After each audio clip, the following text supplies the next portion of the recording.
Geological પાર્કની વાત છે, ક્યાંક પાર્કની વાત છે, ક્યાંક જીવની વાત છે. જ્યારે જીવની વાત થાય, જીવદયાની વાત થાય ત્યારે આપ જાણો છો અરવલ્લી ચર્ચામાં છે, અરવલ્લી પર્વતમાળા ચર્ચામાં છે. આ અરવલ્લી પર્વતમાળા છે એ ચર્ચામાં છે. શું કામ ચર્ચામાં છે? તો કે કેન્દ્ર સરકારે એવું કીધું કે અરવલ્લી પર્વતમાળા છે એ અરવલ્લી પર્વતમાળામાં 100 મીટરની ઊંચાઈ ધરાવતા જે ડુંગરો છે એને અરવલ્લીમાં ગણવામાં નહીં આવે અને એ ડુંગરો છે એ ડુંગરોનું ખનન થઈ શકશે. આ વાત સુપ્રીમ કોર્ટ સુધી ગઈ અને સુપ્રીમ કોર્ટે મોહર મારી દીધી, મંજૂરી આપી દીધી. Okay, done. આજે આપ જાણો છો કે આખા રાજસ્થાનના વિસ્તારમાં અરવલ્લી છે એ અરવલ્લીને બચાવવાનું આંદોલન છેડ્યું છે. આની પાછળના કારણો શું છે? આની પાછળના કારણો છે કે અરવલ્લી એક એવી પર્વતમાળા છે, પહેલા તો આપણો જન્મ નહીં, જીવોનો જન્મ નો થયો ને એની પહેલાની અરવલ્લી છે. એટલે તેને કહી છે ઘરડામાં ઘરડી પર્વતમાળા છે. અરવલ્લી ઘરડામાં ઘરડી પર્વતમાળા છે, ગેડ પર્વતમાળા, એક અવશિષ્ટ ગેડ પર્વતમાળા છે.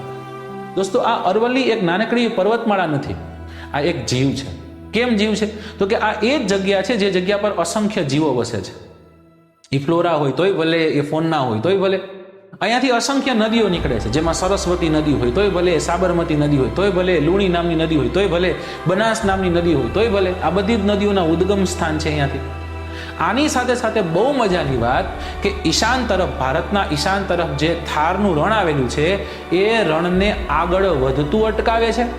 બીજી બહુ મહત્વની વાત કે એ જ ઈશાન ખૂણા તરફથી લૂના ગરમ પવનો વાય છે, તો એ ગરમ પવનોથી દિલ્હી સાથોસાથ ભારતના ઘણા બધા વિસ્તારો છે એ વિસ્તારોને અડીખમ ઊભી રહી એ અરવલ્લી પર્વતમાળા રોકે છે. અને આ અરવલ્લી પર્વતમાળા છે, અરવલ્લી પર્વતમાળાનું ખનન ન થવું જોઈએ એવું હું માનું છું, તમે માનો છો, આપણે સર્વે માનીએ છીએ.